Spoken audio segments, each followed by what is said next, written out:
বন্ধুরা, আজকে আমরা 11 নিয়ে গুণের খেলা খেলবো। দেখো, খুব মজা। আমরা 11 দিয়ে যে কোনো সংখ্যা যে গুণ করি কত সহজে গুণ করতে পারবো। দেখো, এখানে 11 আছে, তাই না?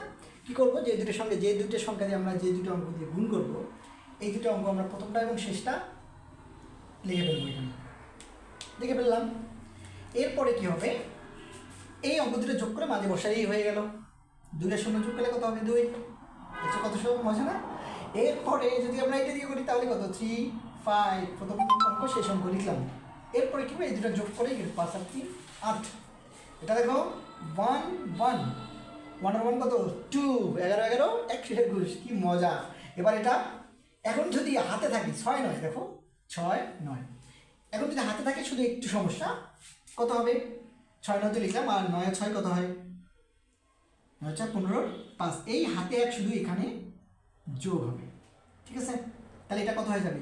এটা 6 না হয়ে কি হয়ে যাবে? 7 হয়ে যাবে। তার মানে 7 5 9 759। খুব মজা না? এরকম মজার মজার জিনিস পেতে আমার পেজটাতে লাইক ফলো দিয়ে পাশে থাকো। ধন্যবাদ।